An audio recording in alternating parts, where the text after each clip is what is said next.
Thank you. And thank you all for joining. I am the guy who will speak to you after lunch and show you a bunch of slides. So how do I keep you awake? Well, we already heard this morning how important EVs are to Monty's relationship with his children. So for the very least, keep these messages in mind for that. No, I'm going to talk to you about electric vehicles and about what liquid fuel demand, gasoline demand, looks like in the next few years. I think we've seen some of these themes already, and what I'd like to do is drill down into them. When Monty and I first talked about having a session like this, you mentioned there's a lot of confusion about electric vehicles, all the way from, on the one end, that tomorrow everyone's going to be driving one, to that electric vehicles are never going to happen. And so I'd like to put some parameters around that and give you some context to think about it. First, let me show you some disclosures. Is this the clicker? If I can figure this out. That one. So just the requisite disclosures that what I'll be talking about are our best opinions about what's going to happen. We don't guarantee that things turn out this way. But this is our best estimate of what the world looks like going forward. Who is we? I work for ClearView Energy Partners. We're a research firm. We cover energy risks across the range of energy issues on policy and market relevant issues for our clients, identifying what are major risks and opportunities, and we try to do so rigorously. So we take what are the range of possibilities out there and we impose economic constraints, political constraints, regulatory constraints, and try to narrow down what possible outcomes will be.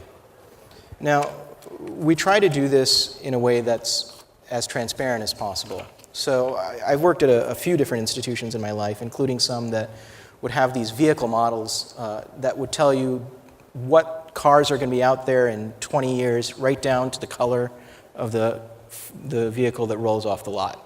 And those are really impressive models, and they do interesting things for other people. That's not what I'm going to show you here. I'd like to be able to explain what are relatively transparent models and identify what are the key drivers on what we see going forward for vehicles and for gasoline demand and for the market for ethanol. So here are the key points. EVs aren't here yet. That there's early interest, but that they're not the game changer that they may potentially be down the line today. That doesn't mean that gasoline demand isn't being shifted pretty dramatically today. Efficiency is a game changer right now. And then to conclude, we'll talk about what the implications are for higher blend ethanol fuels. Taking a step back, looking broadly at transportation policy, we can break transitions down into two axes. If you want to change how people move, you change the vehicles they do it in, or you change the fuels that they use. Those policies that you use to drive that transition tend to have costs associated with them. And the policies, and this is a general framework, those different policies tend to be paid for by different parties. I think the point I'd like to illustrate here is no matter what direction you go, down the fuels axis or the vehicles axis, that someone's got to pay for a transition, and that those costs have political ramifications as well as economic ramifications. The other thing to point out here is that if you make one move around an axis, either on the vehicle side or you change the fuel, you have a set of constraints. But if you do a double jump, like you have to do with electric vehicles, you have a lot more challenges. You have basically double the number of challenges there dealing with both infrastructure and the kinds of cars people drive. Now that being said, technology can change how difficult those double jumps are. And there's certainly been a lot of excitement and announcements around electric vehicles, especially in the last few weeks as we've seen the Detroit Auto Show going on. I think it wound up last weekend.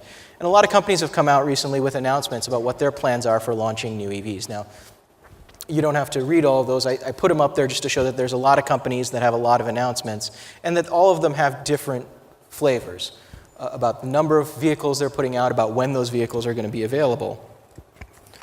So with that in the way of sort of context of where we're coming from, where have we been going? What's the rate of adoption so far? This is EV sales and hybrid sales to date. And I think the key points to show here are, one, that there's been rapid growth in electric vehicles and in hybrids, but they're growing from a very small base.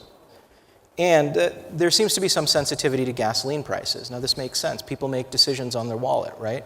When the costs of the alternative go up, the gasoline that they're buying at the station becomes more expensive, their interest in alternative fuels climbs. And you see this in the biofuel space as much as you do in electric vehicles. But I want to put this into context. Last year, the electric vehicles market broke a major threshold for them. They sold nearly 200,000 vehicles. They broke the 1% mark for the first time in US light-duty vehicle sales. We sell 17 million cars a year in the United States. So making a dent in that, taking up market share in that space takes time, even at rapid levels of growth. Another way to think of it in context is that there's about 750,000 electric vehicles on the road today in the United States. That's still less than the number of F-Series trucks that Ford sold last year, in 1 year. So the base is small, but the growth is rapid. So what does that mean? This is not a prediction for where I think EV sales are going. This is an extrapolation of recent growth rates. So what is this showing you? Well, in the last, say, 5 years, EV sales have been growing at about 33% per year. If they were to continue at that rate, they'd break more than 10% of vehicle sales by 2025. And that 2025 number I'm going to use consistently because it becomes important in a few minutes. But that would still leave them with only about 3% of the US vehicle fleet. Now, that's a pretty rapid clip. If you look at EV sales since they broke the 100,000 mark in sales per annum, that growth is about 19%. And there you see that the penetration in sales is slightly lower, and the penetration in the vehicle fleet as a whole is slightly lower. The point here is to give you context about how long it takes to penetrate into vehicle sales and vehicle fleets. 17 million sales a year, 250 million cars on the road. So what affects these factors, these growth rates? Could they be faster? Could they be slower going forward? This is not a prediction. Again, this is an extrapolation. Well, what could shape it is, one, say, policy. And there's a large tax credit for electric vehicles, up to $7,500 per vehicle. But that tax credit's only available to manufacturers or from manufacturers for the first 200,000 cars they sell. And what we see is that the most competitive EV manufacturers out there are around the 160,000 sale mark. So they're actually probably going to cross that threshold here in the next couple of years, and that tax credit for those vehicles will start phasing down.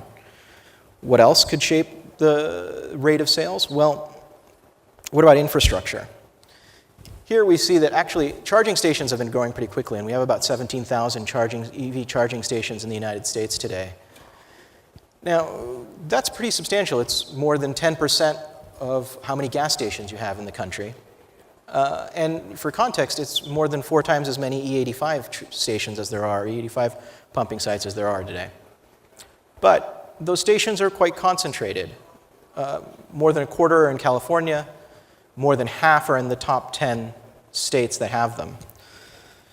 That being said, you're seeing a new player getting pretty excited about the electricity and transportation game. You see utilities experimenting with what they might be able to do to expand infrastructure. Because if you're a utility and you're looking at relatively stagnant electricity demand in the United States, this could be a major growth opportunity to expand into the transportation sector. So on the infrastructure front, there is probably some momentum going forward. The other factor that's going to change these sales rates is going to be economics. We saw already that gas prices affect sales. The other big factor, of course, with EVs is that they're just a lot more expensive today. So let me show you our sort of model for how we think about when EV sales might reach a critical point, because we don't think they're there yet. EV costs are upfront. You think about the whole cost of ownership for an electric vehicle, you have to pay a lot more for the car today, and you pay for it, that pays for itself over time because the electricity costs are on the order of 60% cheaper, fueling over years. So we basically modeled what's the rate of return if you were to make that extra investment in an EV vehicle versus an internal combustion engine vehicle, and when would that start to pay off given changes that we're starting to see or have been seeing the last few years in EV and EV technology. The biggest, and the way we've arrived at these is basically we took an internal combustion engine car, we said how much more would it cost to put on the battery, because that's the big difference in the cost, right, is the battery costs. Then there's a little bit of savings on the powertrain because it's just simpler for an EV vehicle than an internal combustion engine car. And then we looked at the difference in the fueling costs, and we used that to come up with this sort of rate of return. And we varied over time how much those variables will change. The critical factor that we looked at was battery costs, and we looked at what experts were saying was the rate of change in battery costs. It looks like battery costs have been coming down at about 20% per year.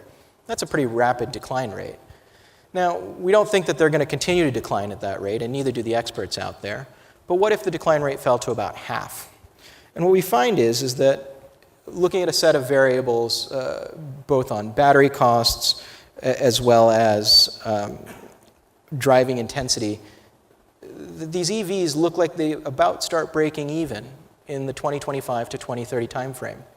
Now here, I'm talking about starting to break even. This is for a relatively small car and where we see the earlier adoption might start taking place. How do those rates change? Well, you can see between the red and the light blue line. What if you tweak the rate of decline in battery costs? Well, you see that it changes the parity point by about a year. What if you change the intensity with which you drive the car? So instead of driving a car, say 12,500 miles a year, what if you drive twice that? Well, because of the savings that you have in an EV come from the use of the fuel, right? It's on the fuel side, not the upfront cost side. The more intensively you use it, the earlier the parity point comes because you realize those savings faster. So that moves you back about 4 years.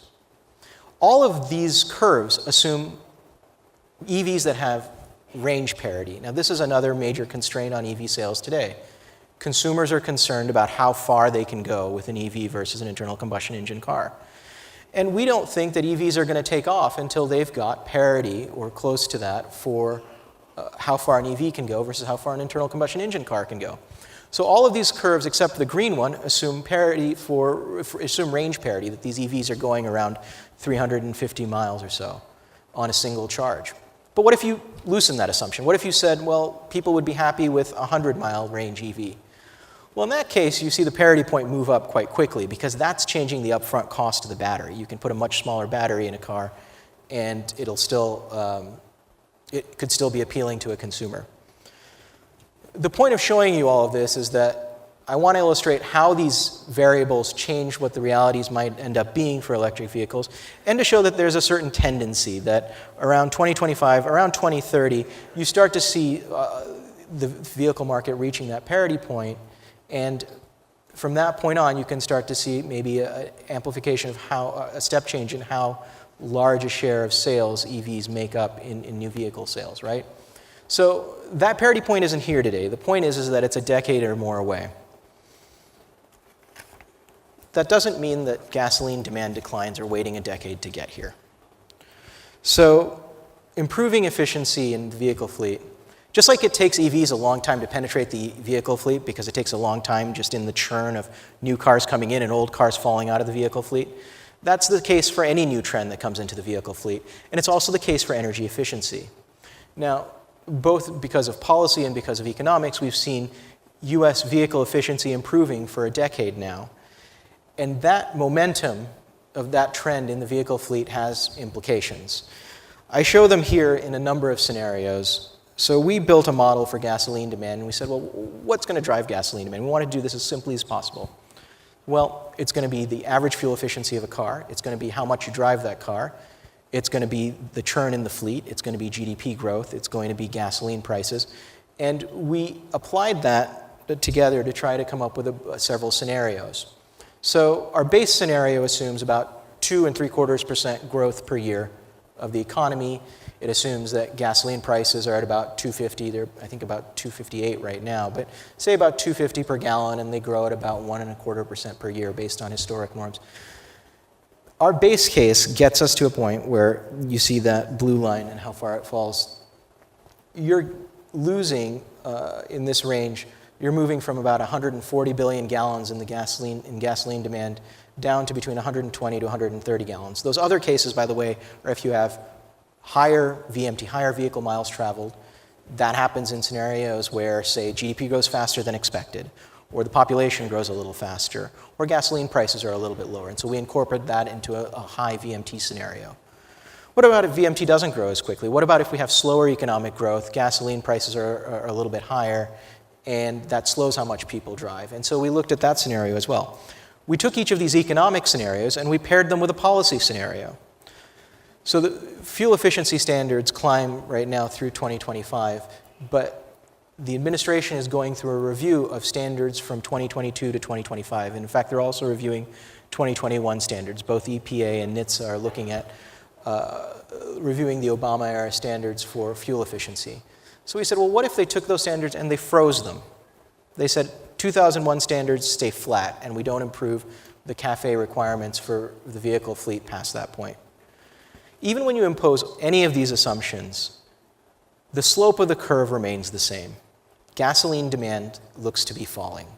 The question is just the rate at which, the direction of the curve is the same. The slope, the rate of decline varies a little bit. So I think it's worth also just caveating as we're talking here, we're talking about gasoline, right? That's not to say that the entire barrel, the demand is contracting across the entire oil barrel. In fact, whether in the United States or globally, demand in other sectors is growing, particularly for industrial demand, both for industrial energy as well as for feedstocks, and as well for heavy transportation, where energy density is really important. And so it's really difficult to electrify, say, planes or boats or heavy trucks. Doesn't say that people won't try, but it is challenging. So what does this mean for ethanol? Well, these, the bar charts I have here look at what if you took the current level of ethanol we consume today, about 4.5 billion gallons, and what if you try to fit that into a gasoline pool that's smaller? And I used the base freeze example from the last slide as my case here, right? So you lose about 10% of demand. You lose about 14 billion gallons of gasoline demand. So for every gallon of E10 that you lose, you need about 2 gallons of E15.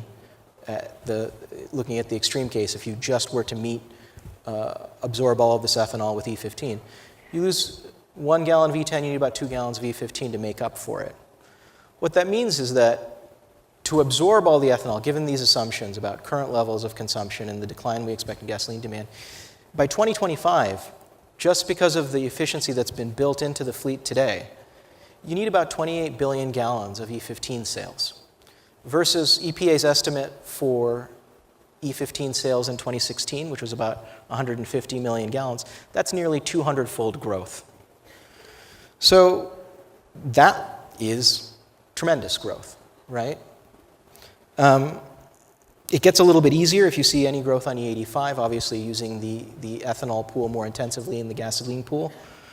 But even then, you still need to see a nearly 10-fold increase in a scenario where both E10 and E15 grow to absorb about similar amounts. Well, so what are the constraints on this? Let's talk about stations.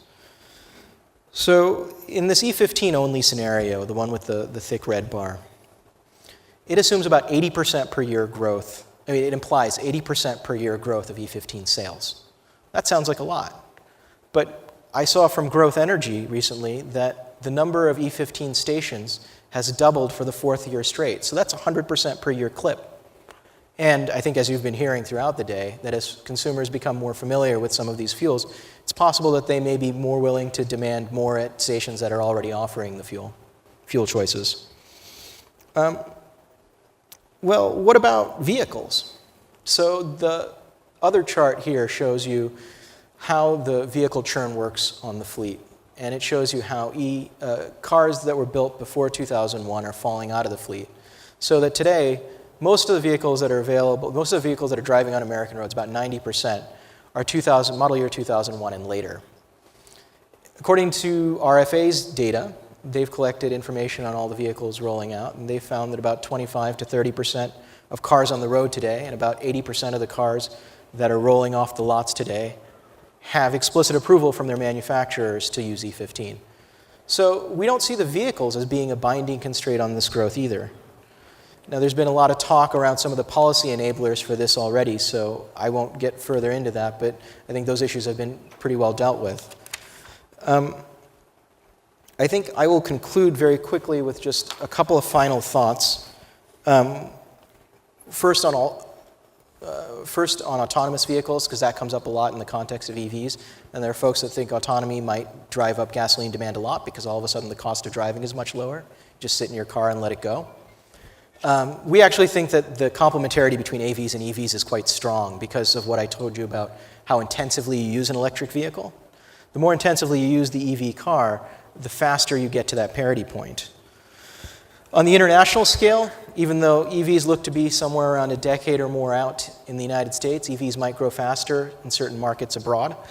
That's going to have to do a lot, particularly we see with probably the density of populations. They're potentially in countries with more collectivist approaches to transportation problems and a willingness to incur certain costs, either financial or incentive-based, carrots and sticks, to incent EVs. You might see faster EV growth than you do here. And I think the last bit, just to flag on technology is, before I came out here, I went and visited my friends over at the Department of Energy, and they were telling me about the Co-Optima program there, that there are folks looking at how the advanced engines of the future are going to be, how they meet the fuel needs that they need for these advanced engines. And they've got to focus on a lot of different fuels, but particularly a lot of interest in ethanol. So we've run across sort of a range of issues here today. I think the key takeaway is, one, electric vehicles aren't here quite yet. There is a point in the future, though, where they do become cost competitive. That doesn't mean that gasoline demand waits to fall until EVs get here, that the impact of years of efficiency improvements is already here. And so the need for higher blend fuels grows along some of the lines I showed before. But to get to the point of having something like 22% of the gasoline fleet, like I showed in the chart before, there's already a lot of hurdles for higher blend fuels that have to be overcome to get to that point. So you can see the role that ethanol would play in a scenario where you can absorb that much as already getting past some of the barriers that you might be imagining right now. So these are the sets of assumptions and scenarios. Are there any questions you'd like to?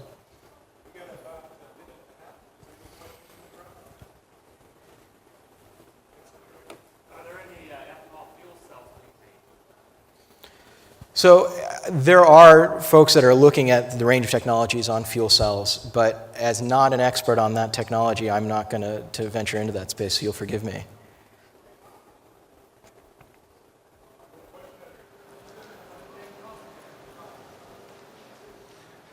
Recently, I saw something rather interesting on, of all things, Facebook, which sort of surprised me.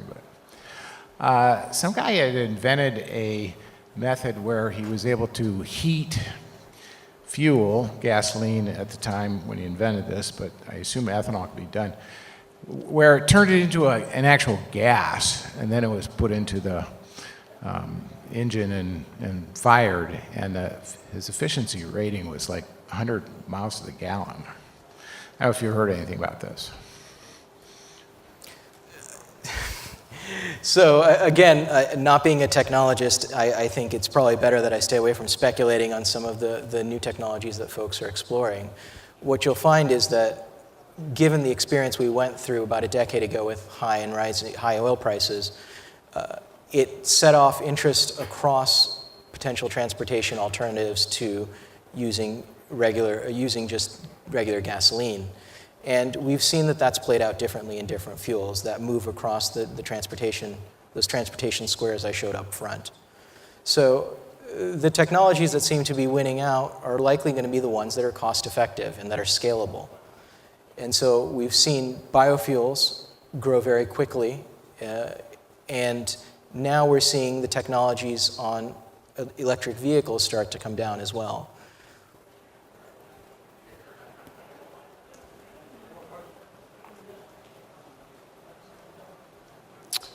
Thank you for a great presentation. John Norwood from TBL Ventures. I had two questions. One was the neat chart you showed on the internal rate of return. Mm-hmm. And did you have maintenance cost differential in there at all? So that isn't in there. We don't have maintenance cost differential. All right. And then what was the what was the amount? Is it just the cost of the battery that you were amortizing, or what were you, or was the cost of the car? We started with sort of the average cost for an internal combustion engine. We added internal combustion engine vehicle, then we added the cost of a battery. We then subtracted some of the efficiencies that you get in the powertrain, and then we just compared the fuel costs. So we were trying to create as clear and easy to understand a model as possible. Okay, thank you. And then any commentary about China in particular, because China really seems like it's accelerating the whole electric vehicle industry in a way that this country hasn't gotten on board with. So any commentary on that? Sure. Just a couple of brief words, I guess, as we're out of time. But I think that speaks to some of the stuff you've heard earlier today about their interest in growing biofuels in their transportation sector. It also speaks to what I mentioned earlier about places in the world where you might see electric vehicle growth grow faster. You see the vehicle fleet there is growing much faster. You also see a willingness to apply carrots and sticks that would be difficult to apply in other countries. For instance, limits on whether you can get a license for a car, and allowing EVs to jump ahead of the sort of lottery that's available for getting vehicle licenses in certain places. So you could see potential acceleration there. They also have access to some of the resources that you need to domestically to produce electric vehicles. So there are some factors there that might drive some pretty rapid electric vehicle interests and growth in that country.